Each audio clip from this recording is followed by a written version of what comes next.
Well, today, I don't know if you can tell the difference here in the light, but it is so sunny out that we couldn't help but crack the hangar door.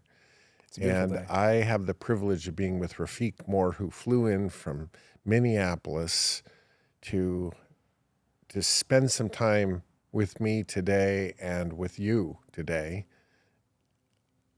really going through quite a career as a real estate entrepreneur. So thanks. First of all, that's a huge effort. It always blows my mind. You know, the late night flight, get in late, rent a car, get to a hotel, get up early. Here we are. That's and I wish I could say I wrote you a check to do that, but I didn't. And here you are. So thank you. It's always I feel honored that you're here to do this, and I know that people will get a lot out of this. Rafik, take me back. I want to start this with taking me back to the earliest roots, the hardwiring, as it were, the setting and the mentality that you were raised in, and because I think it's a significant piece of the story, the rebuilding of many parts of mindset from what you saw and were raised around to how you've learned to think today. So let's start at the beginning and walk me through some of that, okay? Well, first of all, thank you, Greg, for having me. I'm glad to be here. You've been a big mentor and influence on me over the course of the last 12 years now. I constantly remind you how your romantic approach to real estate investment game has absolutely changed my perception of what we're doing here. So that was great. As far as my childhood, I grew up in a country of Uzbekistan. It used to be a former Soviet Union. Spell that. Uzbek, Uzbekistan. There's 5 stands that belong to Soviet Union, and then there is Pakistan and Afghanistan that are underneath that never were part of it. But we had a tremendous influence from Russian culture, from Western world, while living in the Asian sort of Middle Eastern influences. So you have Asian influence from China and from Asian, because this republic or these 5 republics are called a Central Asian republics. So while we're in Central Asia, we have tremendous influence from Middle East, from Western world and Russian culture and China. So it's a pretty interesting place to grow up. But I grew up there, and I was 20 years old when I came to the United States. There's 4 of us kids. I'm very lucky to have grown up in a household we take for granted when parents live together, but it's a big problem for us in our current society where children are messed up by the separation of their parents. It's a travesty of the freedom that we enjoy in this country. Freedom to be with whoever you want to be or not to. You don't have those freedoms there. You're stuck. You got to be with that guy because there's no other way to survive. But my mom was very young when she had me. She was 18 when she got married. I was 19. I'm the first child. So she was 19 when she had me. And my dad was an entrepreneur that sort of failed in the entrepreneurship over the course of maybe 10, 15 years. And so he sort of, when I was a teenager, he didn't want me to be an entrepreneur. He said, it's not good, it's dirty, it's bad. He was a teacher by education. He taught Russian and literature. And he wanted me to be a doctor. So he molded me to become a doctor. But while he was an entrepreneur, earlier we had a small business at home. And we were, as children, employees of that business. I have 2 sisters and a younger brother. And me and my sister basically were the oldest that sort of constantly were involved in the pickling business as we grew up. So Pickling business. yes. As in literally pickles? Getting pickles and cabbage and and tomatoes and pickling them in this in the summer and spring, and my mom then sold them in the winter, and that's how my family paid their bills growing up. But it was a very interesting sort of a world where I was involved in cleaning. I was involved in manual labor. I was involved in accounting. I was involved in sales, a little bit of marketing since the time I was 6 years old. And yet the whole time I was programmed. They would tell me that they want me a doctor, but they built an entrepreneur through the activities I was exposed to. Did you have a farm?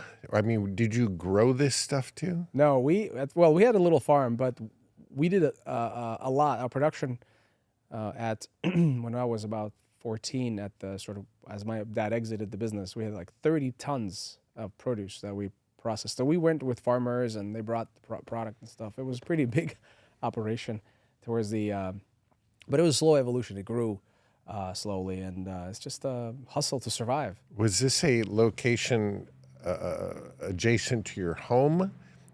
Did you go to the shop to pickle cabbage, or was it right there? It was all in the house. All in the house. You used we have the a kitchen.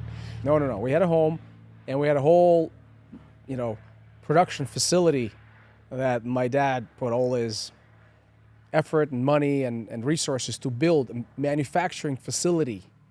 So we lived in a factory, essentially. We had a house, and then we had a cellar, and we had basement full of product. And it was embarrassing because the house had a distinct smell to it of rotten vegetables. And every time when I was a teenager, I would not invite my friends over because it was embarrassing for me to go through that experience. But that was just the necessary condition. Yeah. Maybe that's why in your aging years, your skin is so tight and that you've sort of been pickled from an early age. Yeah. Plus living in Minnesota, Right. you don't get a lot of sun. And so we're sort of living in the refrigerator of a state. Oh my God. Wow. So yeah, that's really interesting. It's almost as if, he was in motion doing this business, but recognizing, I don't want this for you, but for right now, we got to get this done. We gotta pay bills and buy food. Bills. Wow. From a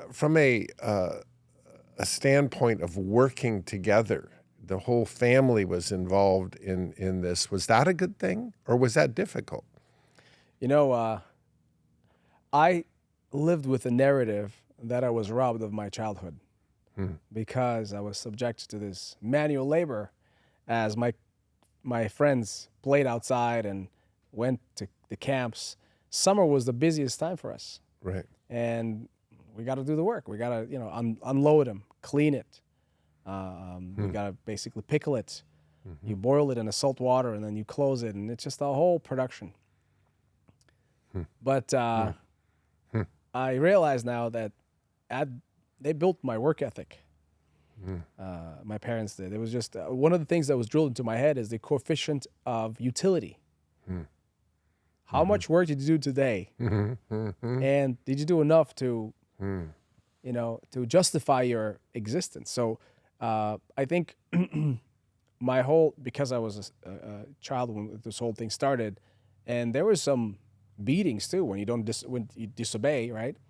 And then as a child, your whole being is involved in you being productive member of the community, of the family, or of the company, right? And every time I disobeyed, every time I didn't want to do the work, every time I felt lazy, and of course I was always told, "You're so lazy. You're no good. Get it done." You kind of get wrapped up in this whole perception that unless you produce something, you're worthless. And today, I still struggle with it because on a weekend when I watch TV, binge watch a show or something, I feel like a complete failure because I got to do something productive. So for me, do you go in and get some pickling done?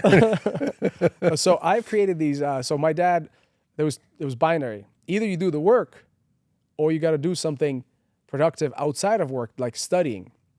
being a teacher, he's instilled in me the desire to learn, to read, to learn new things. And to him, it was a utilitarian thing to read a book. He told me once, I don't have money today, but for every page of this book that you read, I'll give you 100 rubles, which probably represented $1 or maybe $2. Mm-hmm. And I remember in my gullible youth believing that, yes, one day there'll be a payday. Right. And as I read, my opportunity to shirk was to do homework. Mom, I have to do homework. I got this homework I got to do. All right, son, go do homework. We'll work here. And then they'll come in, knock on the door, and I'm sleeping. Get over there. Let's go work. No more homework for you. Right. Right. It wasn't a desire to read. It was sort of an exit from pickling, right? Well, yeah, but then it turned into a habit. Mm-hmm. And from the early age, we had a bookcase with a bunch of books. And I don't know if it's because we lived in a poor neighborhood or because we lived in a small town. Nobody read. My grandma actually called me a professor because I always had a book and always read something. And it wasn't anything educational at first. It was, I've read all the tales and all of the Greek mythology. I read all the science fiction. And then I started reading Walter Scott and everything that was there, everything I could read, I read. And as a result, I developed this propensity to continuously improve myself. Or in this case, it wasn't improving myself, it was really shirking from the work. But then I enjoyed it. I remember I get lost in Rob Roy by Walter Scott. And I'm reading, I was reading, and I'm so into the book, I didn't even notice that my dad approached me and said, "Hey, what are you doing?" I was like, oh I'm, go get to work. I think you hit on something though that is a significant crossroads. Your worth is in what you do, what you produce, versus you are inherently worth something and valuable. Unconditionally loved Unconditionally loved. For who you are. Right. And there's really not a lot of middle ground with that. It's you're kind of raised one way or the other, at least it seems. I'm very much like you, that boy, there is no free lunch around here. You produce, you work, you do it once, you do it right, and there really isn't an attaboy. It's like an expectation. You're not going to get a big pat on the back for doing that. It's just what we do and what's required. How does that translate, though, into self-worth? How does it translate into, do you just get on a wheel and never look up for the rest of your life because the only way you're worth anything is to just continue producing? I've had to battle that myself, to go, no, I don't need to prove anything to anybody, especially now my parents are gone. You know what I mean? It's not, who am I trying to prove anything to? I don't know. Tell me about that. The hardwiring can go pretty deep. I think there's a certain blessing and a curse in that psychological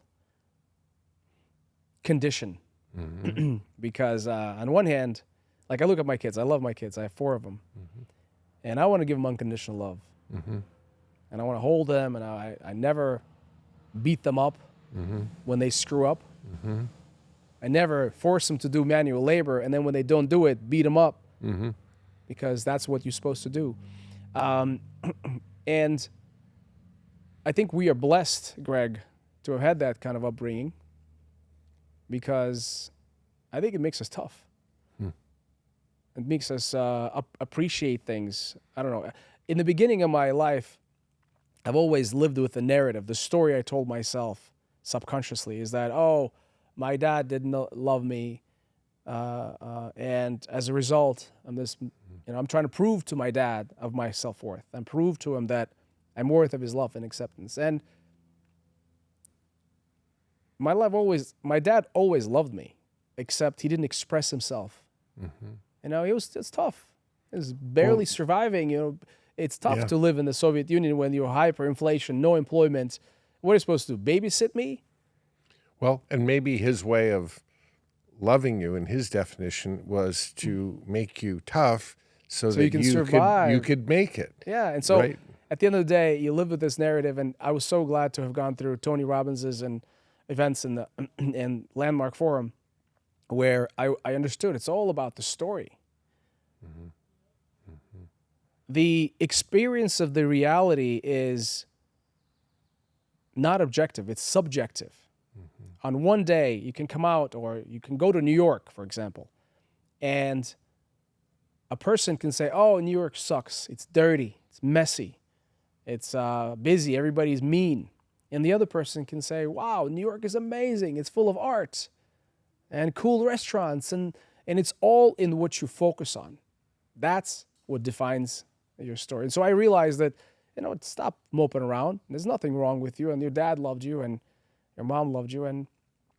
But I think the hardwiring, it's all there. It's subconsciously, somehow you need to find a way to rewire it. And whether it's working with a shrink, whether it's doing ayahuasca, which I did, and that's where I actually realized this whole thing, that's issue that I had in 2019 when I went to the jungles of Ecuador.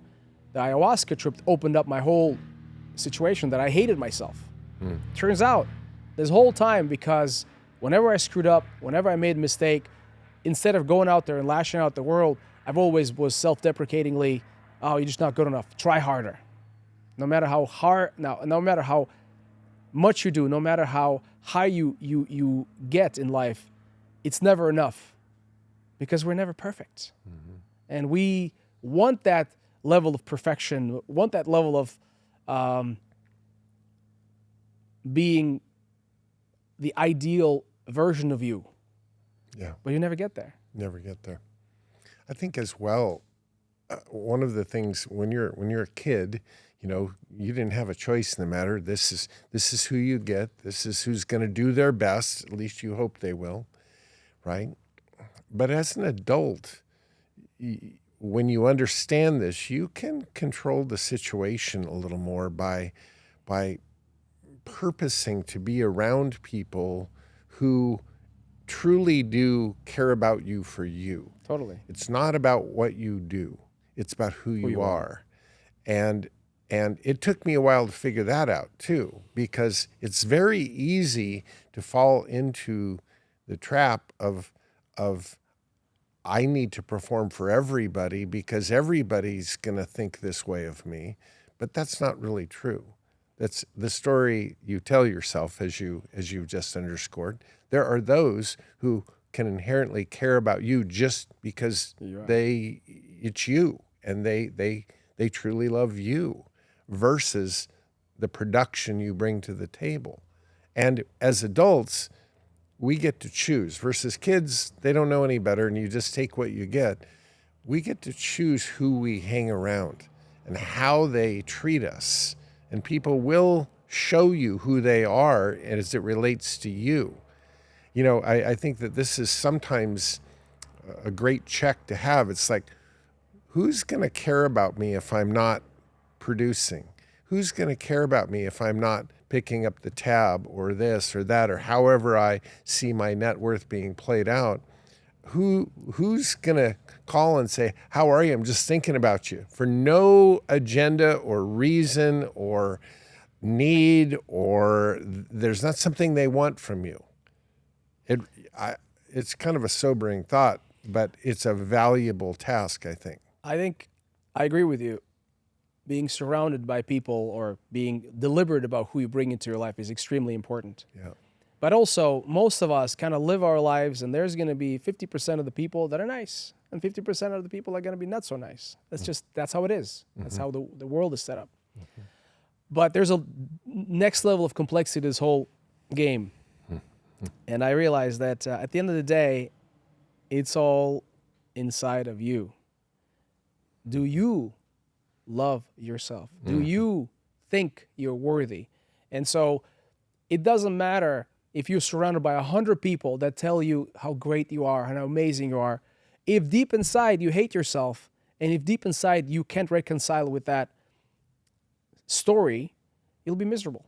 Right. And that's, I think, is the issue. Now that I have gone through it, I haven't healed fully. I'm still in the process of understanding how to deal with this construct. I can sit there and watch, oh, that guy right there, he's got the same situation. Right. He doesn't know about it. Right. And he's trying so hard. He's all over Facebook or whatever. He's like got this $50,000 watch. He's got this Lambo, whatever, all to show to them and to get everybody to say, yeah, good job, congratulations. But yet, they can't get enough. Yeah. They're insatiable for that approval and appreciation. And deep down, there's an issue that's eating at them, whether it's a childhood trauma, whether it's a, abandonment by mom or dad or whatever. Mm-hmm. And I think the biggest thing is to understand that deep down, and then once you've healed, once you know that you love yourself, you don't need 100 people. You can be surrounded by a bunch of negative Nellies and still be just fine and happy and say, look, I'm good. Right. I love the evolution of philosophy, the discovery of it all. And you see a lot of hard driving people that are from a fear-based motivation are out there just producing like crazy, but they're just running their ass off because they have to prove something to somebody, right? They've got to look good to somebody, and so you actually see it in their life. You see all this attempt. It's Bravado. sort of like Lord Farquaad. They're trying to compensate for something. Napoleon syndrome. Right, exactly. But then you watch the evolution, and all of a sudden, the car they drive doesn't really matter anymore. The demeanor, it just loosens up, and they become much more comfortable that success is an inside job. It's not an outside appearance. It's an inside job. That being at peace, being happy is all about the story. It's all about what you're doing. Yeah. Having been surrounded by a bunch of what do you call them? Older people, 70. Q-tips. Q-tips. I am one now. So, yes. So white hair, I got it all going. One thing I realize is that some of us beyond 70, 80, they understand the depth of the game, but it's a little too late. Yeah. And for those who learn that our life is confined to a day, you wake up in the morning, you get your coffee, maybe you read news, maybe you meditate, go to work, you do something productive, you come back, you play with your kids, have a dinner, spend some time with your spouse, and go sleep, and that's it. And that right there is your life that repeats itself over and over and over and over and over again until you die. And it's in that 16-hour period that joy can be uncovered. But that happiness is, right? And we live here. I found myself doing that. I'm going there. And I'm going to kill myself today because I want to be there. And then you grind and you want $100 million in assets under management or whatever. You want this, you want that. And you grind and you sacrifice and you get there and you look, it's the same freaking day. Yes, you have a little nicer car. Yes, you have a nicer house, but it's the same freaking day. And I realized, I love the game, don't get me wrong. I'm not resigning from playing, but I made one major decision. People I work with, deals I do. I want to subscribe to an ELF principle. Easy, lucrative, and fun. And if it's not fun, if the player is not very honorable or a little sneaky or I don't like him, I don't need to do it. I don't have time for you. I don't have time to do this. Having fun. I want to have fun, right? And so let's go. Let's buy a property. Let's fix it. Let's fix this mall. Let's fix the whatever. But I don't want to confine in the next chapter of my life my joy and my happiness to a specific product, to a specific outcome. I want to be detached from the outcome. I want to do my best, kind of like Stoics do. I've been studying Stoics and reading Ryan Holiday and multiple other guys that I saw a book, The Tribe of Mentors, also by Stoic. This guy's name? Ferris. Yeah. So beautiful guy. I love these guys. Anyhow, I guess what I'm trying to say is that what I like to do is do deals, buy property, solve big problems, but don't get wrapped up in this whole pursuit of more. I don't want more, and that's why my decisions are very easy. There's a Q-tip as you coined. I think she may be a little off, but I think she was 97 when she wrote this. It's a pretty famous little piece of script by a lady named Nadine Stair. And the first line of this is that if I were to do it all over again, I would have more real problems and less imaginary ones. In other words, just take it easy. Yeah. It's all going to be fine. Just don't get wound around the axle about everything. Just lighten up. And I think that that's one of the reasons that incorporating into your sphere of influence that senior generation, they're looking back, and they're philosophical about it. They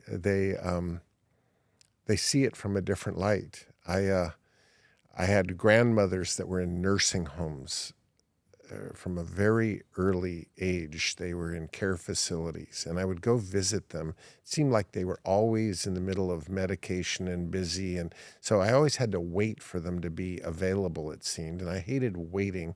So I finally thought, well, rather than wait, let's just learn something. And so there's always the Q-tips in and around the lunchroom, and I would grab a chair and I'd just walk up to one of them sitting in their wheelchair, and I'd flip the chair around. I'd sit right in front of them, and I said, "Hey, my name's Greg. Can I ask you a question?" They'd say, "Well, sure." I'd say, "If you had to do it all over again, what would you do? I mean, you're rounding third base, right? You're heading for home. You're starting to look at things like the end is coming." And what I heard over and over and over and over again, hundreds of times, was, "I didn't do this, and I regret it." But I never heard, "I did this, and I regret it." Even the things they did that didn't work out, they go, "But boy, now I know." But I would hear story after story of what I didn't do because I was afraid, because for some reason, I didn't do it. Fear kept me, and I regret what I didn't do. And I got to tell you, I was in my early 20s making these rounds at the nursing homes with both big and little grandma, and that really got me thinking. Like, if it goes wrong, well, it's a story. And you get up and dust yourself off and go, "Well, now I know." But it's what you didn't do that you look back on and go, "Oh, I should have bought that house. I should have bought that building. I should have moved to that country, and I should have traveled there. I should have." Those things already are starting to bug me at this age, and I've been aware of it for many years. But that freedom to fail. That freedom to fail is a big deal. It's easy to say that when you're 92 years old. It is. But how do you live that when you're not? Yeah. So I had a very similar sort of experience that kind of goes along with this story. About a year ago, in February, I went to visit my friend Saul in Vail at his condo. I took my son Alan, his son Nick, and his other son, Marty, and we skied. And Saul and I have many projects together, small ones. I mean, industrial assets, whatever. We have multiple assets. And I was consumed by this thought Saul was never a part of that deal that I was chasing. There were a lot of deals, but I was like, Saul, I don't know why, but I'm chasing this mega mall. It's 500,000 square foot property on 70 acres, and it's losing $30,000 a month. There's no end in sight. Everybody's leaving. But I think if we do a rezoning and repackage this as a light industrial property, which we specialize in, I think there's a great upside. But we have everything. We have good properties. We sort of live the dream today, and this will consume a lot of it was not us yet, it was just me. I was like, I was sort of going through the motions of talking to myself, talking to him about why I'm not going to do it. I was like, look, I have the LOI, I have the contract, I'm going through the diligence, but I'm basically bouncing. I don't think I'll do it. And before I went to sleep, I remember thinking about it, and Jeff Bezos's regret minimization thing came to my mind. Mm-hmm.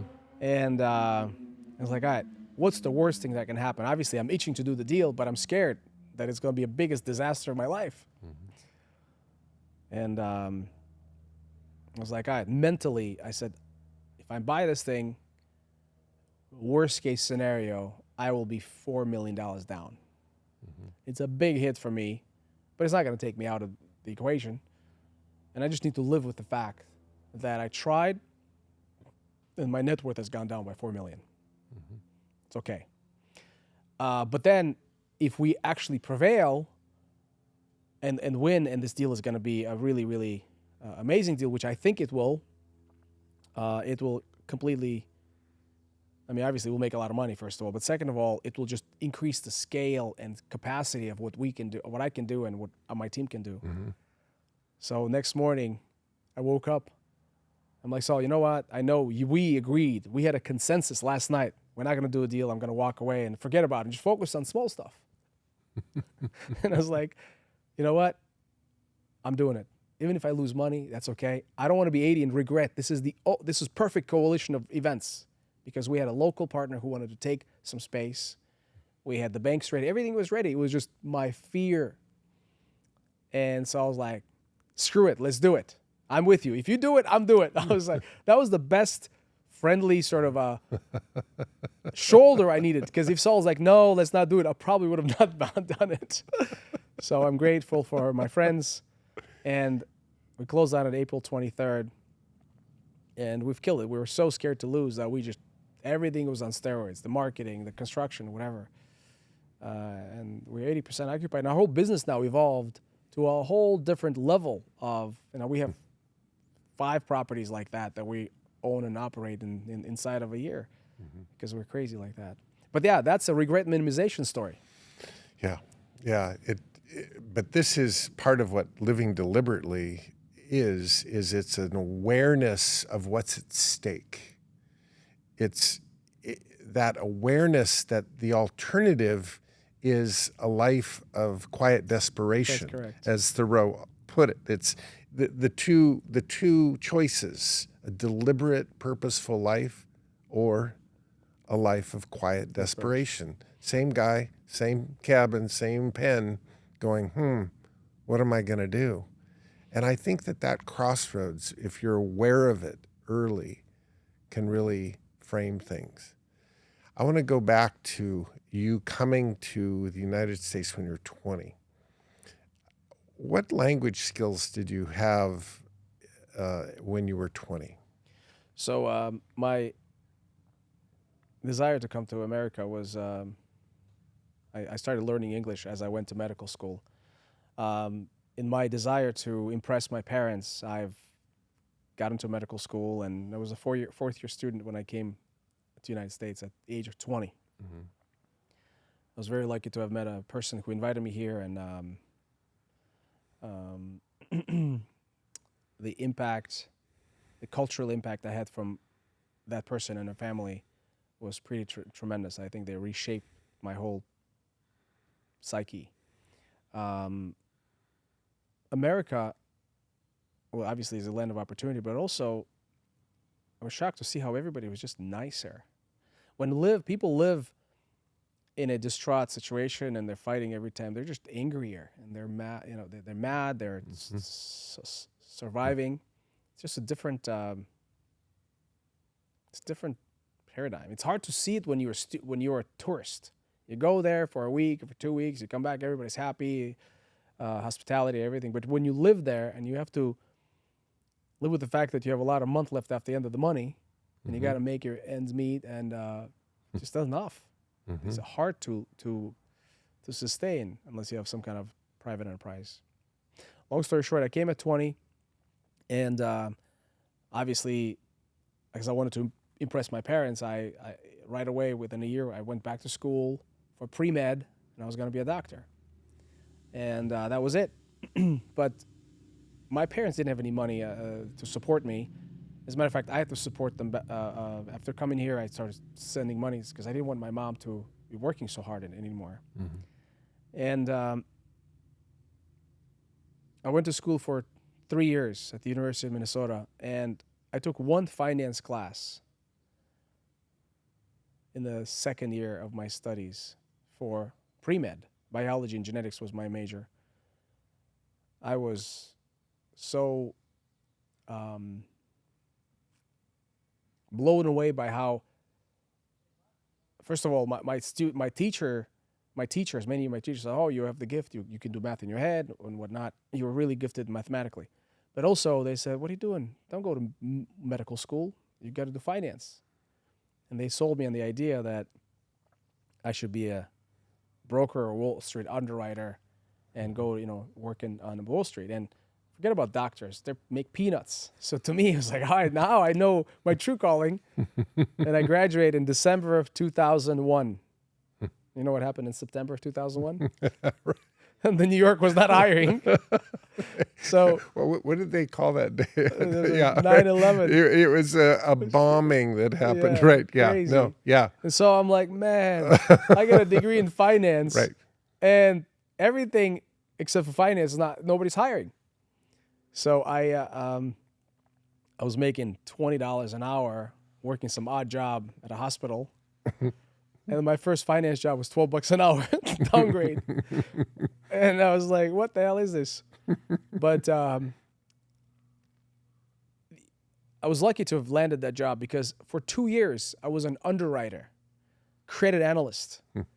I would take an application, and I understood exactly what a person needs to do to qualify for a loan with the bank. And I underwrote a bunch of different programs and debt service coverage ratios, debt to income ratios, LTVs. I lived and breathed that. And I did well. I would underwrite most loans in a day. And so I got promoted to, I got a higher salary, et cetera. But I didn't like the fact that there was a limit to my income because I made $42,000 base salary. That's it. Whether you do a bank or credit union? It was a lending institution. It was a mortgage, a wholesale mortgage guy. So they have a brokerage department, they had an account executive, and we were underwriting. And I do 8 deals, same $3,200 a month. I do 10 deals, I do 12 deals, doesn't matter. And then on top of it all, my boss was, my direct report was kind of a redneck bully, right? He constantly just didn't like me for whatever reason. So I was like, screw this guy. I'm just going to get a job somewhere else. But the owner of the company liked me. He saw a potential. He's like, why don't you do sales, man? I think you should do sales. I was like, sales? Tell me more about it. No salary. Commission only. I was like, well, I don't know about that. I need to pay bills. I got a mortgage or whatever. I mean, I didn't have the mortgage then. I was a rent. But I was scared because I didn't believe in myself. He's like, no, I think you'll be fine. Here's the yellow pages. Here's the phone. You got to call these people and sell them. And if they buy something, you make $3,000, $6,000, $3,000 per transaction, I think it would have come out to be commission. First month, no salary. I got rent due. I was so scared. I called, I'm not kidding, 200 calls a day because that was 200 calls a day. I just keep dialing and dialing. No. I did not know how hard that job was. Like today, I dread 200 phone calls. Forget about it. But then, because I was so scared of failing and not being able to, like, literally, I was going to be homeless. 'Cause it's not like I can go back to my parents. My parents are not here. You've already abandoned the doctorship. There's no going home. That's right. Oh, shoot. First month. And I'm all about relationships. I'm all about, I got this guy, Rob, and I solved this problem. He couldn't get the loan approved. And I'm really good now. I understand how the underwriting works. So as a sales guy, I already know what these guys say no all the time. Underwriters, us. And now as a sales guy, I know what says what's yes. I made $6,000. I'm like, man, I just got lucky. I've never been lucky. I've been so unlucky all my life. Now it's my lucky streak. My luck is going to run out. The second month, I'm so scared. I did another deal with Rob, and I did another, a new deal with somebody else. Made $8,000. My commission, my salary was $3,200. I never enjoyed any extra money. It was always this limit. As a matter of fact, I used to clean my dorm because I wanted to subsidize my rent. My apartment, at the college and stuff. I always did some kind of odd jobs, cleaning jobs, whatever, just to have enough money to pay bills and send home. And so next month I make $12,000. Next month I make $18,000. Fourth month I'm an employee of the month. And it's all because I was so scared of failing. And then 4 months later, I'm like, Brian, my new boss is Brian, and he loves me, obviously, because I'm a top producing guy. He's like, man, I just got lucky for 4 months in a row, dude. Can you believe it? And he told me this phrase that I remember now. He's like, dude, the harder you work, the luckier you get. It's not that you're lucky. You just work harder than everybody else. And to me, it wasn't work. Working is pickling. Working is shoveling. Working is doing something like manual. Cleaning this is just cabbage. talking to people. This is just talking to people, right? It's play. I'm like, I love this thing. So as an account executive, I did really well. I worked for a year. Brian ended up leaving to a bigger company, and he took me with, and the compensation was higher. I mean, as a 23-year-old guy, just graduated from college, making $30,000 a month. I've never seen anything like this. This is I've basically landed my dream place in life. And then, of course, oh, by the way, I told my parents I'm going to work for a year, make enough money, go back to medical school. And as a medical school, 4 years later, whatever, all I'm trying to do is just make $200,000 a year. Right. And so you and I've done the math. We're not going to medical school. Long story short, in 2005, a couple of years later, or 2004, my boss, Kevin, now the new Brian's boss, Kevin, calls, hey, by the way, here's whatever. You guys are, we're going to change the comp. And it's bad, right, for him because it's cutting our comp by half. Right. We're making $30,000. Now we're making 15, same amount of work. I'm like, dude, forget it. And that's when I started my own business in 2003. 2004. For 2004, I started my own business where I'm like, you know what? I'm just going to get my own license. I'm going to be a broker. I had a really good relationship with brokers. A mortgage broker? Mortgage broker is my first job. And yeah, that's how I got into this real estate finance game. My mortgage company, that's a whole different story I'll tell you later, but it was that's how I came to the United States, and it was pretty I was excited. I mean, I remember first 3 to 6 months I had no money, I had nothing. I lived in the studio, but I was so happy to be here. I was so happy to be in this.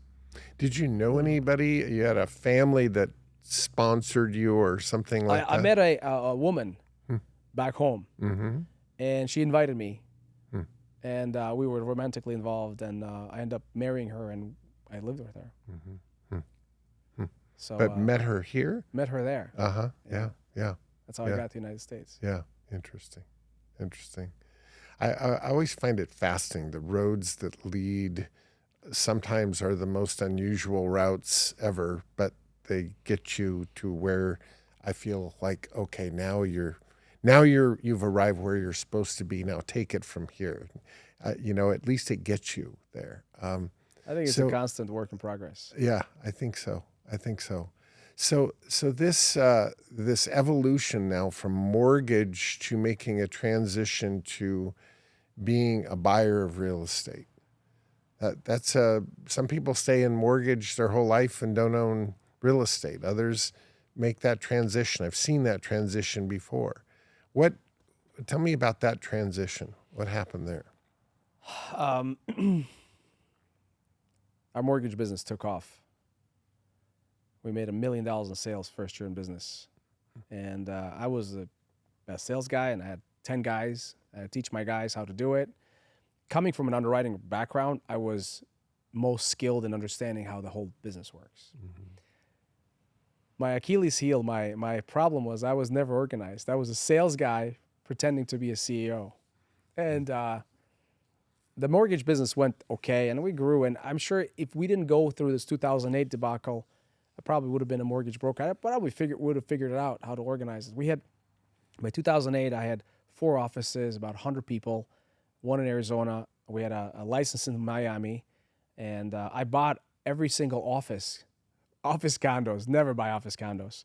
Bought office condos because I'm like, why am I going to pay rent? I own it. And my hobby was always, buying houses, mm-hmm. fixing and buying and selling houses. And I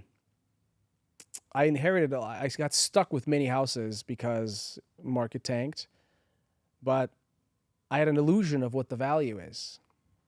And when I met you, I remember I'm a sales guy, right? I'm really good at selling, and I've been fairly successful until I got completely wiped out, bankrupt, homeless.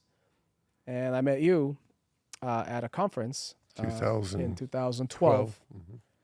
So 2008 is when everything started collapsing. 9, 10, I ran through all my whatever. I was completely broken. But I was flipping houses or doing real estate as a full-time gig. But I was stuck with a bunch of houses, and I had this illusion of what my net worth is based on my interpretation of the values that I can sell because they were appraised, right? They're appraised 3 years ago at this number. Sure. So it must be worth that. Look at the piece of paper. Right. And I'm a pretty impressive guy, Greg. I have 30 houses. You remember that conversation? I didn't say it that way. Mm-hmm.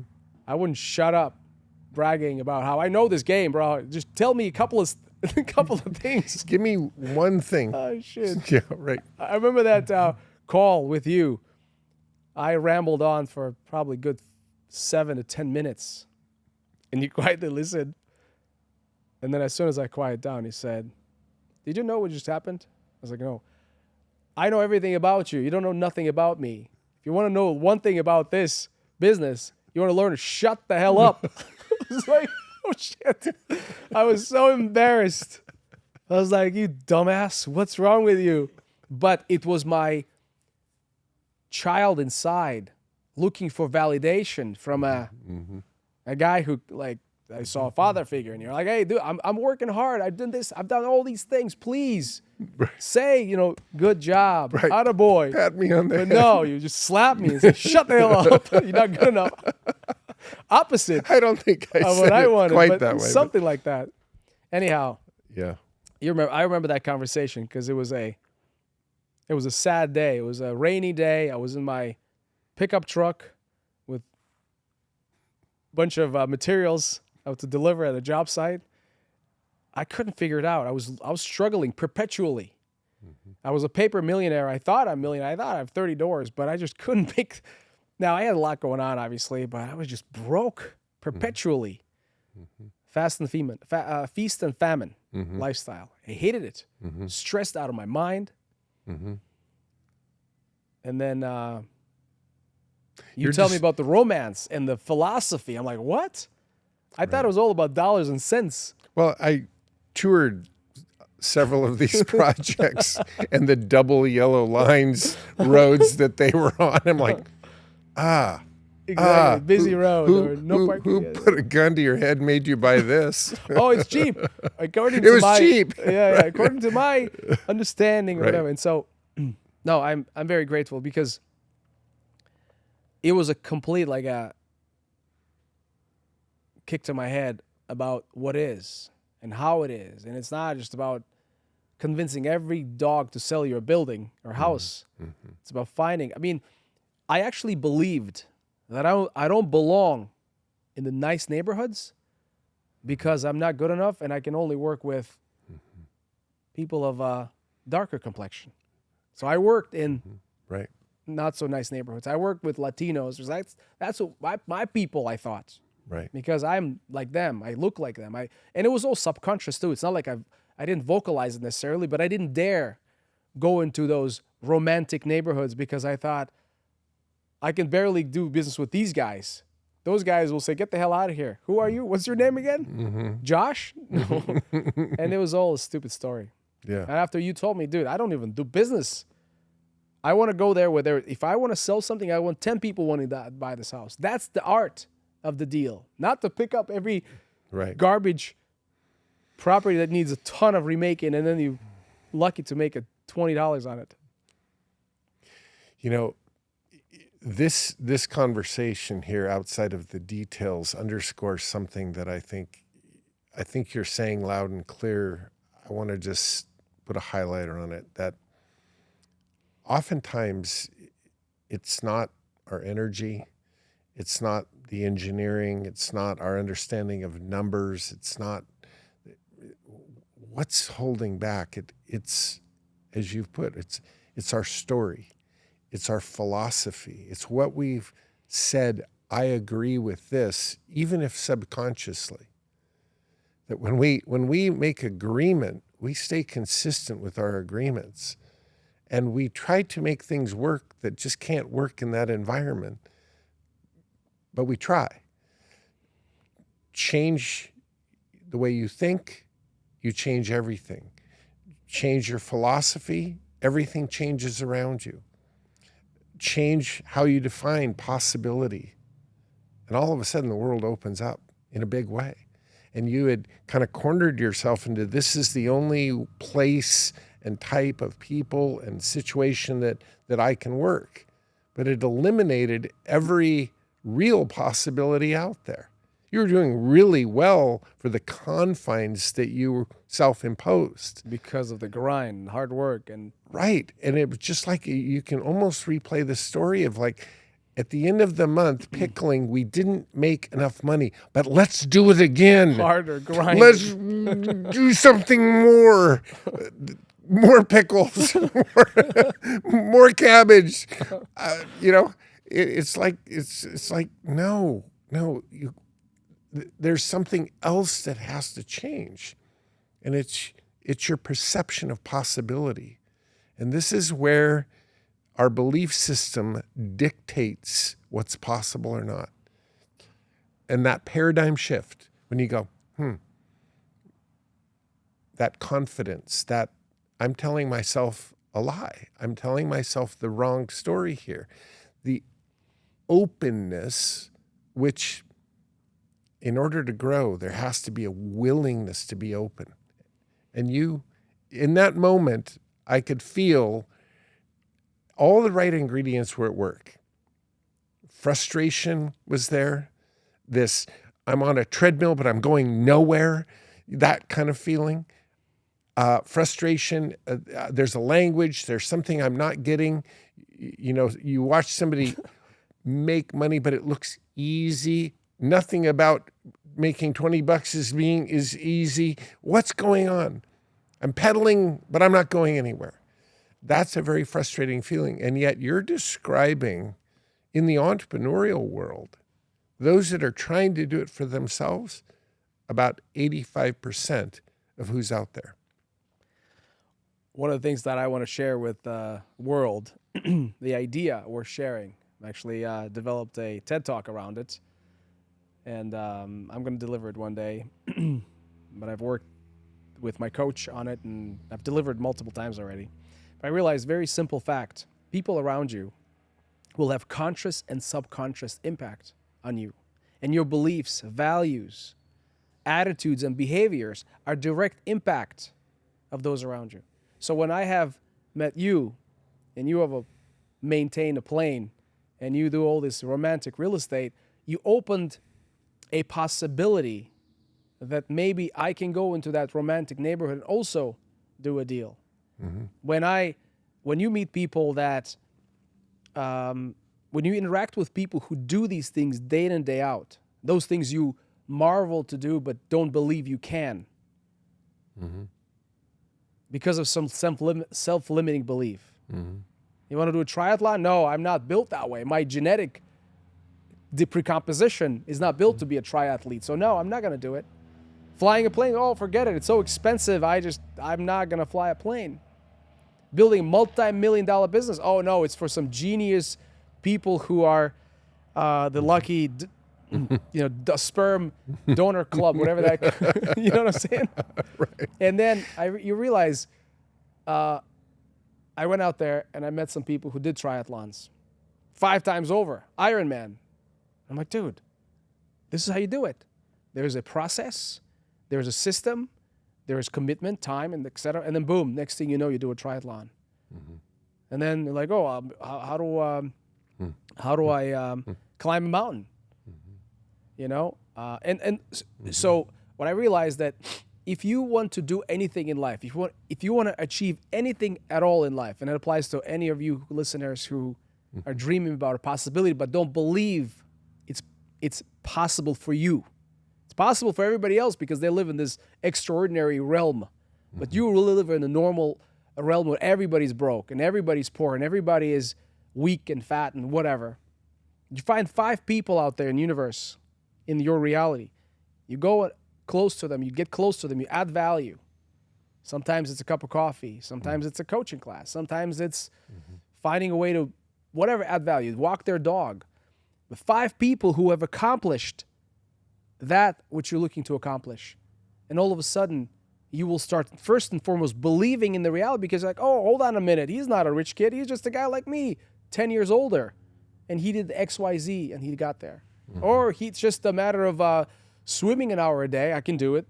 And then biking, next day.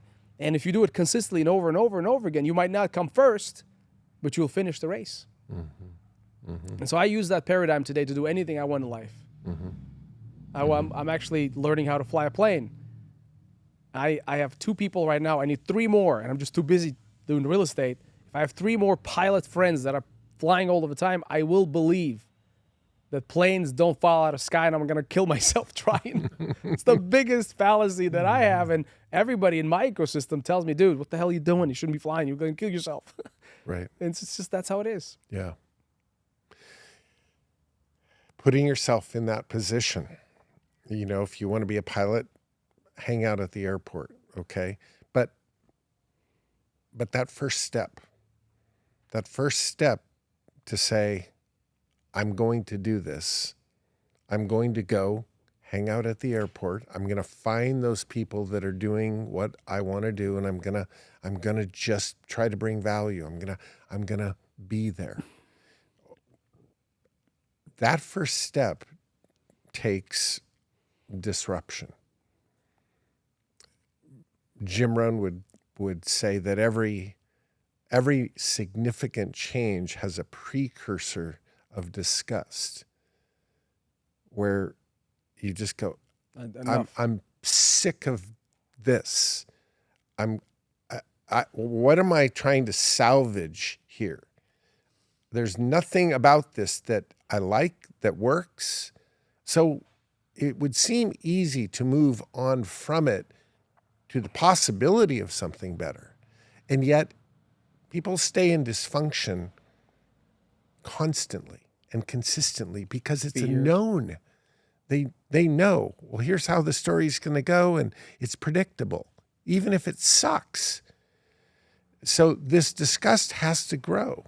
And this is where saving people and trying to come in and save it for them. No, it's got to be personal disgust, where you've got to sit there and just sit there in your own situation and be so fed up that you go, no, I'm going to risk failure because this place is that bad that I'm going to swim. I'm going to swim because I'm dying here. I may not get to the island, but I might drown. But you know what? I'm drowning right now. At least I will drown. Doesn't this sound like Roosevelt? At least if I fail, I'll fail while daring greatly, so that my place will never be among cold, timid souls who know neither victory or defeat. I mean, great thinkers have come to that place. and they've said, I'm doing this. And you came to that place. And I got to watch it, and I didn't want to save you. I wanted you to get to a place where now you're open to significant change, and you found that next place. You did. You found it. And I want to hear about let's just say a highly encouraged plane flight to Miami. Oh yeah, that's the first commercial real estate deal that I chased. 2013. I'm out of bankruptcy. My credit is still destroyed. A local mentor partner was supposed to be my partner on it, and he was supposed to fund 50% of the acquisition equity, and I was supposed to sell a bunch of houses and scrape up $200,000, which I didn't. $400,000 is inconceivable. I wouldn't have made that first move have I not had my mentor sort of spotting me. But at the same time, $200,000 was really a lot of money as well. And I just finished Power Players. I think it was in the first Power Players was in Idaho. You made me jump in the pool because I was on the phone or something like that. Or anyhow. Long story short, I came home and I was eager to do something ecstatic, and I wanted to meet with people in face-to-face situations. So this was a perfect situation. It was a property. It was very well located, romantic location, but the property was distressed. The building by itself have basically exhausted its utility. It's an old building. It's a former FBI, CIA headquarters. They interrogated people there. It's just that kind of a place, but it's a warehouse. My mentor, Alex, locally, who does industrial real estate, he taught me the skills of the commercial real estate. Says, this is $3 million parcel land, but the guy cannot sell it for $2 million because there's a complexity to it. And so anybody who buys this thing for $2 million will make $1 million because it's easy. All we got to do is X, Y, Z and lease it up and just sit there and cash flow it while a developer comes up and does it and buys it from us. I called the broker on it. It was listed by Colliers or something. He never returned my call. I called him again. One thing about me is I'm tenacious. If I need to do something, I'll call him 15 times if I have to. I just kept calling, and finally he picked up my call. I'm like, dude, what the hell? I want to see the property. I'm interested. I'm a buyer. He says, oh, don't bother. This guy is the worst. My deal is finished. Listing agreement is basically complete, finished, and don't waste your time. This guy is hard to deal with. Okay, well, knowing from Greg Pinneo's classes, the toughest clients are the best clients. Remember the guy with the wood? I was like, all right, now I got one. If nobody else could penetrate through him, I think we have the way to get there. And I said, well, show it to me. No. He hung up the phone. All right, I don't get dissuaded or discouraged. I called the for lease sign on top of the building. This young lady, or not so young lady, picks up a phone call and says, hi, Cindy Commerce. I said, Cindy, I'd like to talk to the owner. I'm interested in buying the building. She says, sure, no problem. And she transferred me to him right away. She transferred me to him right there. I immediately got into this whole, playbook of understanding what's going on. I'm a traveler trying to get your destination. The Power Player 101. And he's like, well, here's the thing. Send me an offer. It's $2 million. I'm not going to give you a penny off. Pay me $2 million. I'll buy it. Well, I said, the problem is it's not financeable today. The property's half empty. It's dilapidated and whatever. Would you consider seller financing? Sure, I'll do seller financing. 20% down on a contract for deed. That's it. Very cut and dry. And I'm trying to permeate when he's so guarded. Matter of fact. So then I whipped out my final question. I said, all right, cool. We'll sign a contract, LOI or whatever. I want to do an inspection, but I'm old school. I do stuff face to face. I don't do over the phone. I got to shake your hand. I got to look you in the eyes and do this. So I'll come and visit you after the inspection. Is that okay? And I have a signed contract and $25,000, non-refundable, which I missed too. If I hadn't consummated the transaction, I would have lost $25,000. That's basically my last $25,000 because my mentor didn't put any money on that deal. Inspection is done. Now I'm thinking. By the way, at that point, I'm a C- graduate of that class because I was of the power players class. Because I was distracted, but I know a little bit I know enough to be dangerous. Of course, I've done that class two more times.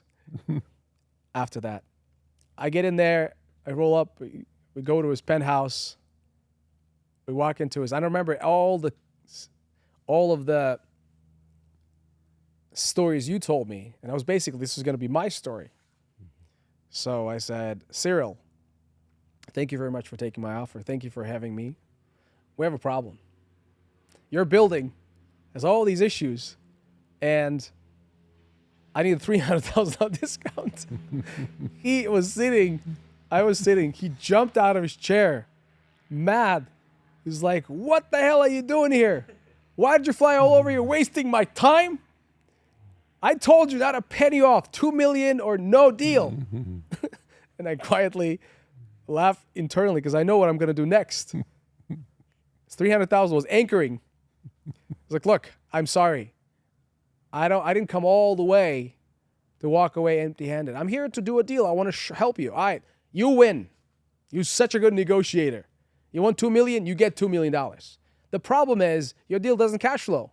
At $10,000 a month, I'm probably going to end up giving it back to you. Do you want me to fail? I was like, no.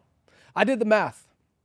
If I pay you $7,000 a month and I got that $3,000 a month in savings, I can use that $3,000 to clean up the building and stabilize it. Can you do something like that? If I had did that on the phone call, I probably would not have been able to close them. It cost me $150 to fly there and I don't know, car rental. Yep. So I spent $250. He gave me a $180,000 discount, 2.5% interest rate, interest only for first 6 months, and $3,000 a month multiplied by 12, $36,000 multiplied by 5 years, basically. As soon as I bought the property, I cleaned it up. I spent $136,000, and it was generating $10,000 in cash flow. I never had to sell that building. I could have just lived just like the guys you're talking about who, hey, this is it. One deal, one time, and I'm done. Yeah. But the idea of selling it for $1 million profit sounded great because I never had $1 million check or $1 million in my bank account. Those net worth in these ugly houses was never real. It was all of fugazi. And even the equity in this deal is a fugazi. Unless you have it in your bank, you can touch it, you can spend it, you can buy something with it. So I was itching to sell it. Long story short, Alex was right. A year and a half later, we sold it for $3.2 million. That's the story of that deal. And Alex was right, but he didn't buy in. He wasn't a partner. Now he's going, why didn't I do that? No. Alex is very content. He's an amazing human being. He's got an abundance mindset. I think because of his abundance mindset, he kind of taught me, dude, money, you will always make money. But if you really double down on relationships with value. So it's like, look, you will thank me later. My wife told me, I was single at the time. I was divorced and struggling, and he's like, my wife doesn't want me to be, around you. It's not very married guys shouldn't be hanging out with not married guys. It leads to a lot of trouble. Long story short, he basically backed out at 2 or 3 weeks prior to closing, and I wasn't gonna stop, so I basically started a taxi service with a sales pitch to the location, to the property, and I brought anybody and everybody saying, "Hey, I need money, $200,000," and I was lucky enough to have some people who would believe in me, and I raised money, and I gave up 20% of the deal for that extra $200,000 at the time. Yeah. The part of this story was even walking into what I would consider hostile waters. Like, okay, the guy, you can come here if you want, but I'm making it real clear how that's going to be. How the whole playing field shifted face to face. So easy to just slam the phone down and that's that. Not so easy when you're right there, when you've made a flight, when you've rented a car, when you're not trying to pick a fight, you're trying to have an intelligent conversation. If handled properly, that creates possibilities. I think of how many things we disqualify before they're actually fully disqualified. In other words, we disqualify them in our mind and therefore never ask the question. But to be there face to face and ask even a ridiculous question, it worked toward a way to actually do the deal. Yeah, I mean, Yeah. you taught the concepts of reciprocity. Yeah.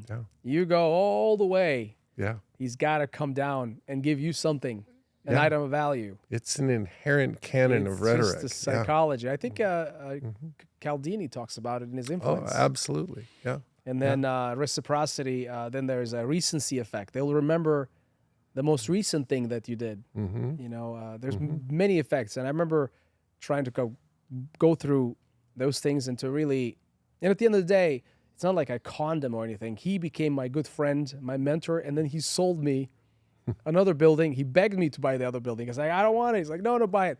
I bought that other building. I still made another $400,000 on the second building. Right. He had an amazing, beautiful hangar.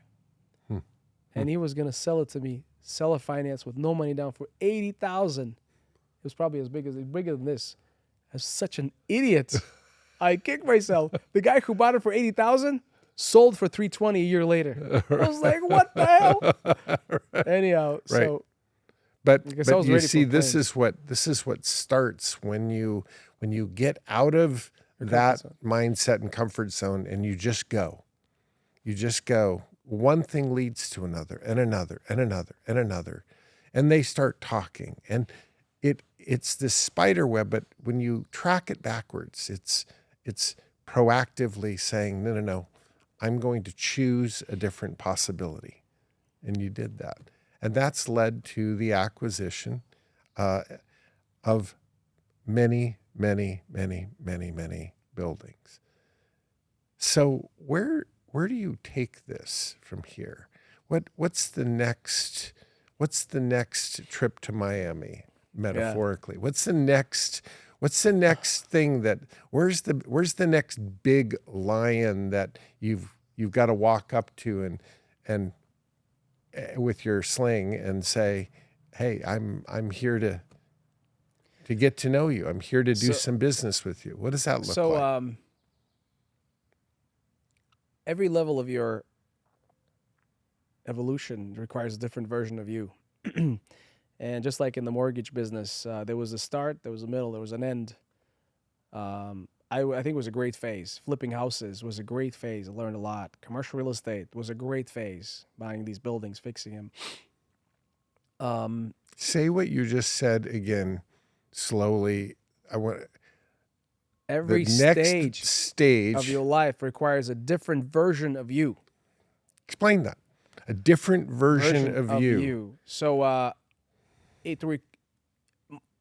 as a sales guy selling mortgages, you just have to be fast, to the point, get the job done, get out.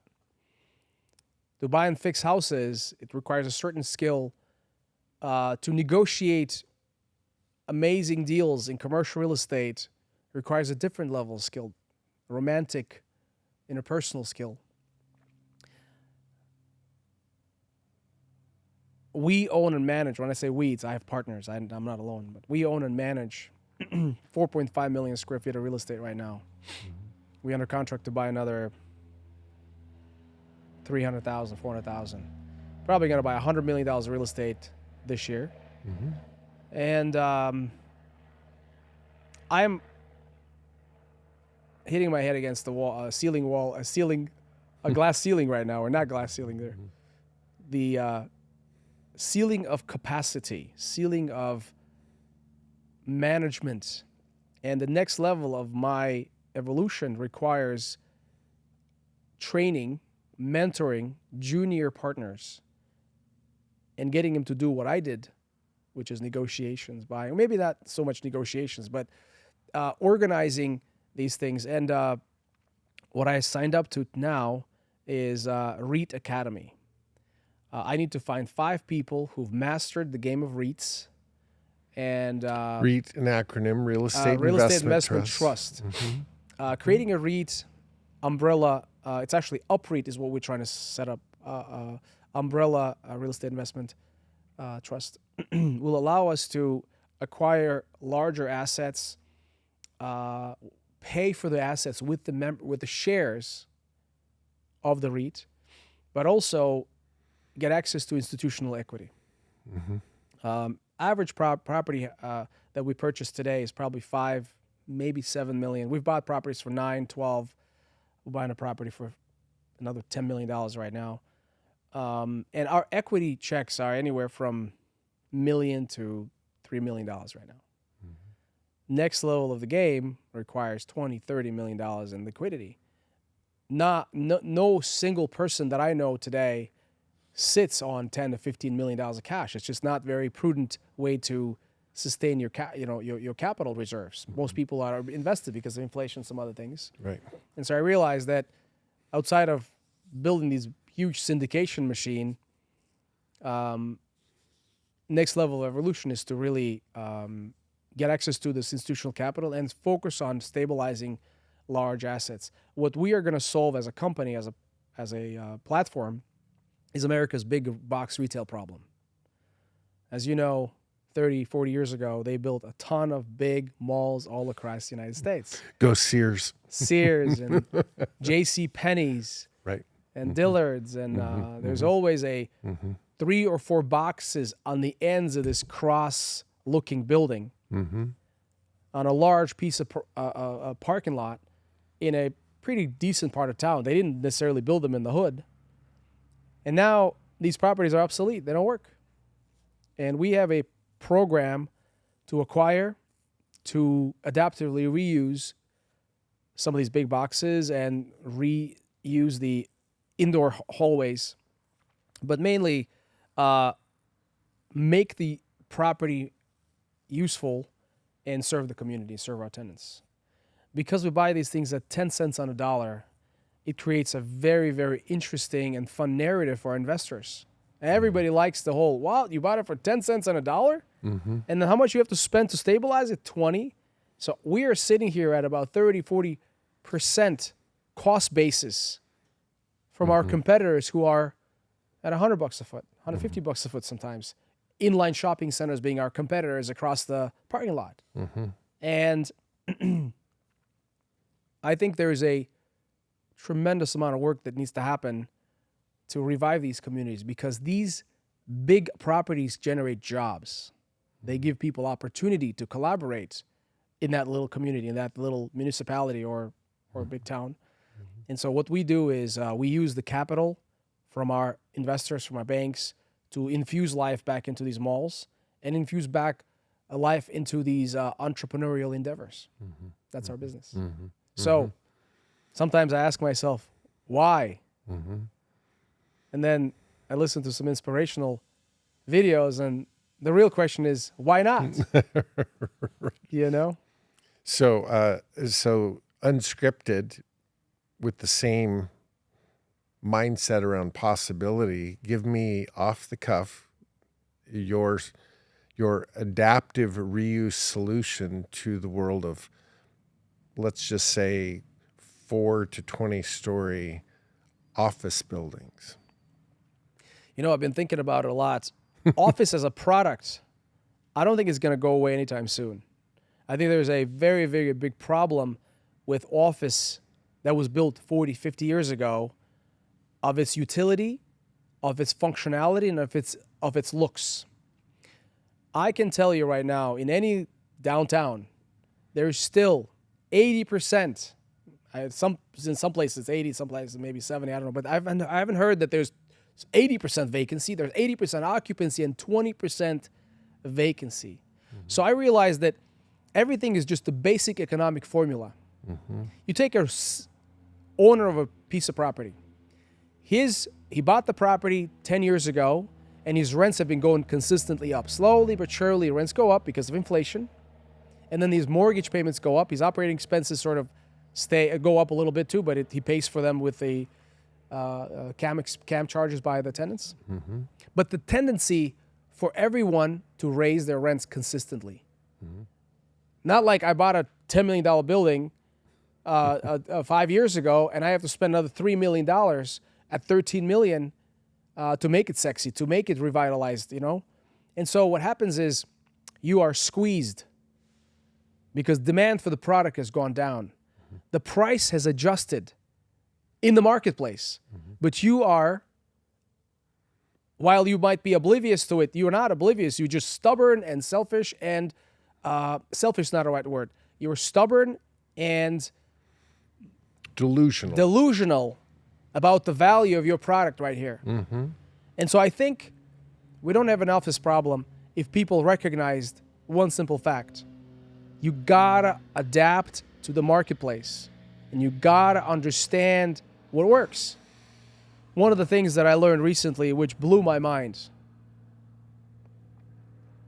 office rents in a marketplace in a certain locale is $10 to $15 a foot triple net, depending on the product type. And so I got this 2-story mall.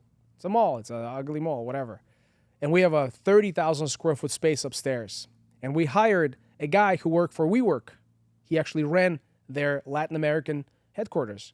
Now, WeWork has been pretty, beat up in news. It's not exactly a great story, but co-working works.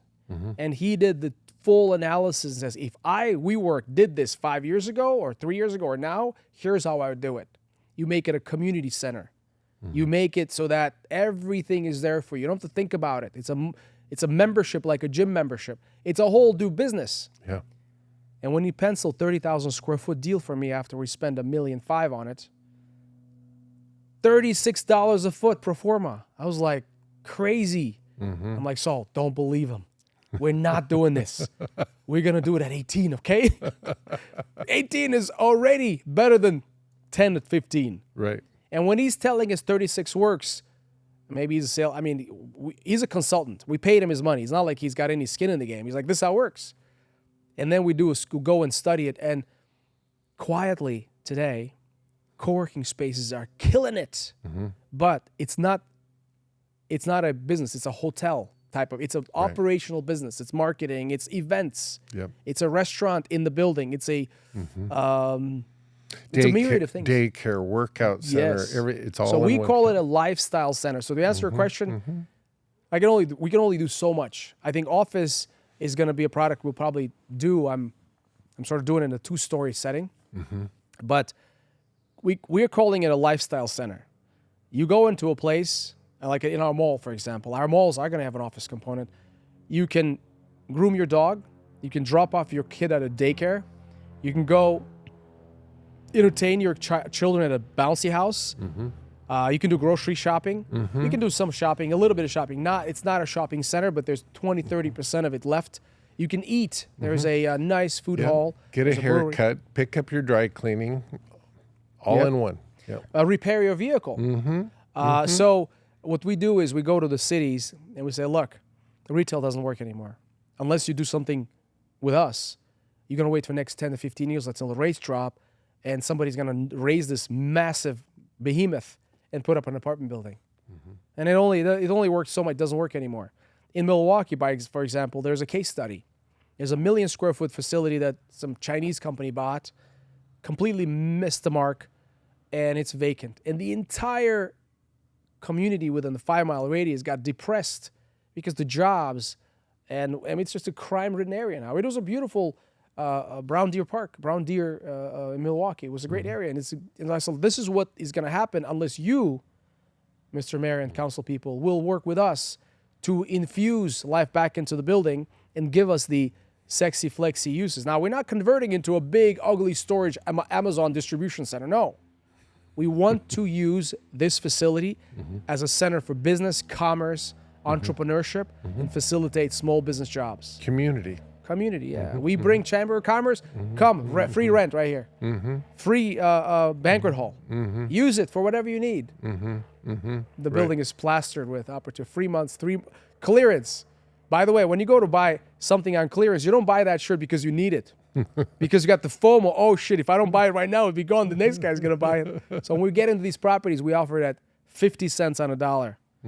Because it's vacant anyway. And as when we get to 80% occupancy, we go to 80%. And when we go to full occupancy, at that point, when they're there and they're doing business, we can slowly increase rents. So these malls are long-term. It's a 10-year, 15-year, 20-year strategy. And that's the only thing that scares me about doing it all myself with my own capital. And that's why REITs are so important.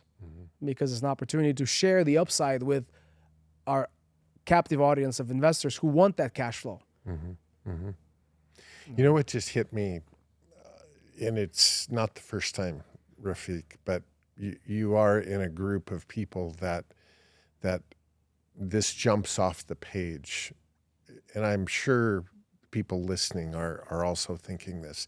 That little question led to all kinds of left brain analysis, and yet set in a bed of philosophy of not the what, but the why people do this, why this works, why this is important. And yet in the bowl are price per foot, adaptive use, cost of construction, cost of adaptation, all the left brain mechanics of making it work and doing a deal that works from a finance perspective, from an implementation perspective, from a management perspective. All the left brain married with the right brain why motivation. That is an optimal mind, in my estimation, of a seasoned veteran entrepreneur in this business. To have it's like flying a plane. To have your eyes focused on just a couple gauges is a sure way to die. The scanning of all of the instruments, of the whole picture, especially when things get cloudy, you've got to have a wide scan. And it really speaks to how dedicated you've been to learn both the left and right brain way of looking at this thing. It's an effort, which is my segue to the influences, the books you're reading, the influences you surround yourself with, your daily habits of discipline that keep your mind growing and learning. Take that as one question. Give me some feedback on that. I consider myself a very lucky person because I've met a lot of pretty amazing people. I call them curve benders. You got a certain trajectory in your life. And you meet somebody and they completely change the trajectory. They change your paradigm. They change your beliefs, values, attitudes, and behaviors. And some people don't have that living in some village in India or China or Uzbekistan. They live in that little pond. They never will understand what's possible. And because everything that they experience is confined to that little bubble they live in. Living in the United States, living the freedom to travel and learn, and I can only see, like, I only know my blemishes, and but as much as I'm hard on myself, I think I've done pretty okay for somebody who came to the United States with nothing. But for some reason, some kind of crazy mechanism I have feels like I'm just starting. I'm just getting going because all these mistakes I made, all these issues, all these silly situations I was involved in led me to this moment where, if you're talking about purpose, when people ask me about purpose, 10 years, 15 years ago, I didn't understand. What do you mean purpose? What's my purpose? I don't know. What do you do what you do? I need to pay my bills. I got to pay for my condo or whatever, my mortgage payment. That's the purpose for most people is to make enough money to feed their families. Right. And so what you do is that's your purpose, right? You make enough money, and I just want to make 30 grand a month in cash flow so I don't have to think about feeding my family. And then you get there. And you're like, well, you know what? It's fine. But, all these rich kids are driving nice cars and they live in nice houses. It'd be nice to have $100,000 in cash flow per month. And then you work to get there. And you get there, what's the purpose now? Well, now you've had all the toys, all the, things and whatever. What's the next level? And so I've been kind of wrestling this whole purpose, especially when I sort of reached all of my personal needs, right? And I went through his class. And it turns out the way my mind works is that I actually get fulfilled by helping others achieve their highest potential. Because somehow vicariously I re-experience the journey of the hustle, the struggle, And so why do I feel like I'm just starting? Because it's not me that's going to do this work. I never said I don't own this portfolio. I'm not doing this for me. I'm doing it for my friends, for my young Jedis, for Alexandra, for Carlos, for Slava, for Saul, and I want to give them the philosophy of doing the right thing, impacting these communities in a positive way, not be too selfish and greedy. I also want to give them a little bit of a left brain. Hey, this is how it's done. And then I'm always a partner, right? I'm always doing something with them. I can always do a pro bono. We started a foundation called Elevate. And I was like, you know what? Every one of you guys, just give me 5%, throw it in the foundation. I'll just disperse the money. I'll go to, Africa, or I'll go to North Minneapolis, and I'll just do good. But I realized that we do good by doing what we do most. This charity thing, you giving this energy to somebody else to dispense. But some of the biggest influences on me were you, first and foremost. Coming here and the romanticism, the power players. I told you this before. I felt like it was all in my head.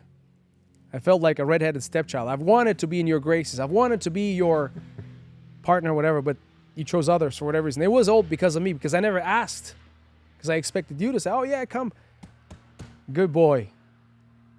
You bought every single class I sold. But no, I've learned a lot from you, and I have a lot of mentors. So I don't think there's such thing as a self-made guy. Schwarzenegger said that. Yeah. We are a product of a multiple influences throughout our journey. And whatever we collect from our mentors, from our people who influenced us, kind of creates who we are. And we are our own sculptor. And I think the biggest issue that we have today is people are resigned and scared of failing. I think the biggest biggest advice I want to give to my younger friends is that the failure is the way.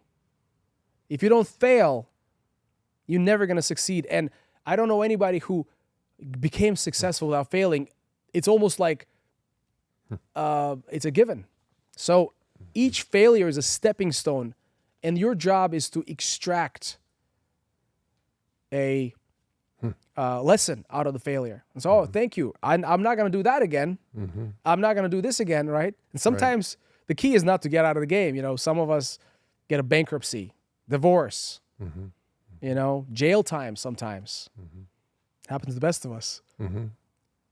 After you and I drank that night at the tower, I spent the night in jail because I was caught drinking. I was not drinking for 2 hours because I thought I'm gonna drive home, and still I was 0.08. Crazy, right? I was like, fuck, jail time. Thank you, Greg. It's not your fault. Did you know that? I told you that. I didn't know that. No. Hey, it's okay. No. But no, influencer. Alex Ugaretz, who taught me everything about industrial real estate, was amazing. But also having read Warren Buffett, Charlie Munger, Ray Dalio, Tony Robbins. I mean, list goes on. Every time Lee Kuan Yew, Nelson Mandela. I've been reading a lot about these great leaders who, Dalai Lama. I really, really want to understand how they see the world and how they make decisions. So when we do these deals, yes, there is a little bit of a mathematical, self-indulgent, we profit, but all we do at the end of the day is serve. We serve our communities. We serve our tenants. And if it's in the service that you get compensated, it's not the other way around. Yeah. And that's what people miss. You go in there, and when I go to these cities, I go to city council, I'm like, look, I'm here to fix this problem. You need to help me to fix this problem. I'm not here because I want to make millions of dollars. I already have millions of dollars. But I think I know how to fix the problem, and I can put people to work, and you guys will help us, and this will be amazing. Talk to Chris Schmeezing in Piqua. Talk to Mayor Hutchinson in Mansfield. Anyhow. How do you create that contribution heart? How do you create that demeanor of contribution and humility? And I think you hit the nail on the head, which is the concept of failure. Failure creates a humble demeanor. Arrogance repels. Humility attracts. I listened to an interview recently. Jensen Huang was interviewed. He was addressing the Stanford master's business students where he went, was Stanford. And his last line in his interview said, I wish for you all ample amounts of pain and suffering. I heard that. Ample I amounts. thought it was going to be taken out of pain and context, suffering. and you would be like brutalized with the woke culture. Yeah, He's like, I want all of you to fail. He said something like that. He did, but it was for the purpose that only failure, only pain and suffering, only setback, only that setting can create. There's no creating it with any other way than being face to face with it's Jim Rohn, a certain amount of disgust. It's like, okay, where do I go from here? Well, the one thing for sure, I go from here a different person. And it's not a lack of confidence. It's a depth of understanding. The greatest jet pilots in the world all would say when they fire it up and they're going to light it up, they're a little bit afraid. Always. That just means they're respectful of what could happen.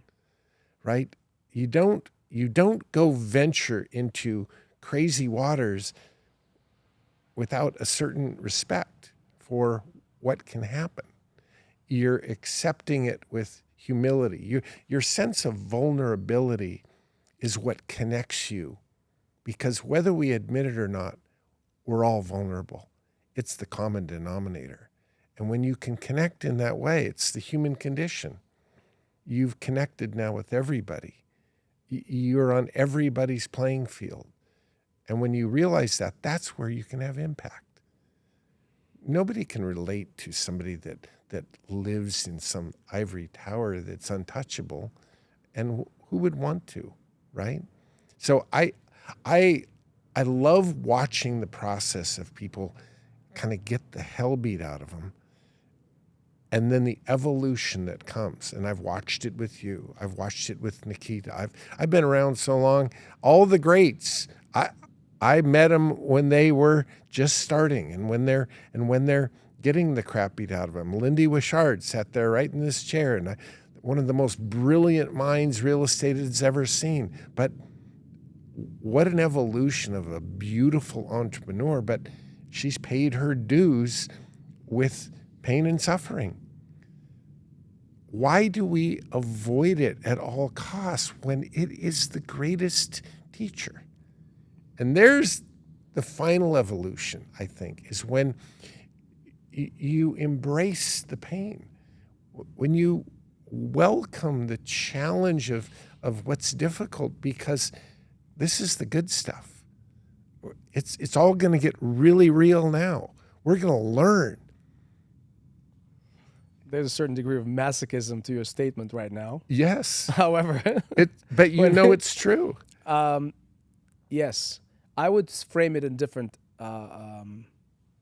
color. For those, there's a lot of people on the cusp of making a move, and they're scared. I don't want to tell them that failure is guaranteed. I want you to be aware that failure is a possibility. I don't want you to be scared of it. And if you play your cards right, you learn from mistakes of others, you could probably achieve certain levels of success without a lot of failure. However, it's like an elevator that keeps going up. What is success? Right? 20 grand a month? To me, when I met you, 10 grand a month clean, oh my God, I'm happy, financially speaking. Of course, there's other facets of success, like family, like health, like freedom. But if you talk about financial success specifically, you can assign a certain monetary value what success means.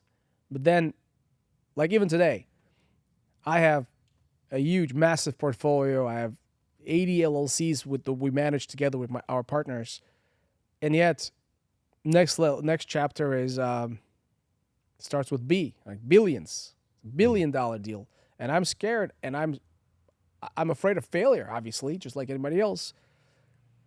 But I recognize that in order for us as a group to go to that next level, we got to do our best to minimize our failures, so to maximize our losses, and not fail big enough to be wiped out. You know what I mean? Like it's like going through a forest and there's bombs, right? You can lose your limb, but you cannot lose your life. And so being I think failure with some people is connected to some kind of a fear of mortality. And what I like to say is, I'm not talking about being crazy and offering crazy amounts and wishing on some lucky star to save your ass. I'm talking about doing everything in your power not to fail, but then if you fail, extract a lesson because you had a blind spot. And so failure is not guaranteed, but if you are just going from first step to the second floor, right, of this elevator, $0 to $10,000 a month in perpetuity, and you stop there, well, you got lucky. How about 100 to 30? How about 30 to 50, right? Or whatever, if you're talking about finances. So failure is going to happen sooner or later, but your job is to minimize it. Yeah, I would agree with that. But at the same time, that next level takes on the unknown. Yes. And the unknown, you may not see it coming. You know, every level has new missiles, new things that you didn't see before. You scared the crap out of me today. Thank you. Scared the crap out of me today upstairs. Right. I was like, oh my goodness, I didn't even see that. Because I have all these investors, everything is good. What if my paperwork is tight, but I don't have these really, really good lawyers walking over it. I'm like, oh shoot. That's a possibility of going to jail for making a mistake, right? Yeah, it's not meant to scare, but it's But years of the arena floor under my belt. I would contend is what makes me valuable to a young kid like you. You're still young in my eyes. You've been at this. I mean, 2012 is when we met. You barely got a dozen years under your belt. I got 4 times that many under my belt. And so that reality is where it's why I say, hey, seek out those that have been doing this a long time, because their exposure, they've flown in conditions you haven't seen. How do you ready yourself so that you don't die in this, you know? Because, you know, AB used to always say to me, he said, listen, I with everything I know, I pencil the worst case scenario. And if I can live with that, I go. If I can't live with that, I don't go. And now we look at our life in a different way. What can I not risk losing. Because when you really boil it down, there's going to be an end. I just buried my dad this last year and my mom just before that. There's going to be an end to this life in the arena where you're swinging the sword. Okay, so being afraid of the end, you get less afraid of the end the older you get because it's coming. Exactly. Just deal with it, right? You get more bold at the end, or I think you should, the less playing field there is left. What are you risking? Another year or two? Just go for it, right? So I think that it's all a philosophical mitigation, but there's the playing field that we win and lose in. It's the playing field of our mind. And you've worked hard on your mind, and you continue to work hard on your mind. And then you challenge the next level, and you redefine yourself to ready yourself for the next level. Every new level requires a new version of you. That's a great line. Yeah, that might turn into a 30-second reel. You never know. This is the engagement of important exchange, Rafik, and I truly appreciate your willingness to just fly here and engage in this. I think people get the sense that we could literally sit here all day long, just keep feeding us, and it would keep going. But that's the good stuff. That's the group you want to be around. Those are the ones that challenge you. And you mentioned so many greats, and I've had the privilege of knowing so many that you've named, Alexandra and Carlos. It's a prerequisite. And, for working with me, going through power plays is a prerequisite. You know this or not? Yeah, I mean, these people who have chosen to live a deliberate life, and they find themselves, and we find each other, and this is why this thing that I call power players. Hell, we're coming up on number 38 groups of power players that I've had the privilege of working with. But these people that want to redefine themselves consistently seem to find each other, and we could do this all day. So I just want to thank you for making this trip. There's so many sound bites today that if you haven't taken notes, just hit rewind, play it again. You need to do that. This is an excellent experience. How do people get a hold of you? What is the best way in your world that people can connect with you on a way that works for you? So I live in Minnesota, and my email is rafik@braidcapital.com. My phone number is 651-216-6008. I'm on the phone a lot, so texting is easier. And then say that number slowly again. 651-216-6008. That's Rafik's version of going slow. Sorry, 651-216-6008. No, thank you, Greg, for having me. I'm humbled. I'm excited to be here. When I first watched the first episode, I thought I'm going to be there and just kind of pay my respects to Greg, because you've changed lives, not only mine, but many, many, many people. And I think impacting all these people, you have a hand in every single property that Nikita, Rafik, Saul, Carlos, Alexandra have done, because we improve this world by making things better. Every property we touch is better after we are done working on it. And you have your hand in that. So thank you for that. Appreciate it. It's a privilege. Thank you, buddy. And thank you for listening in. And I look forward to our next time together. God bless you.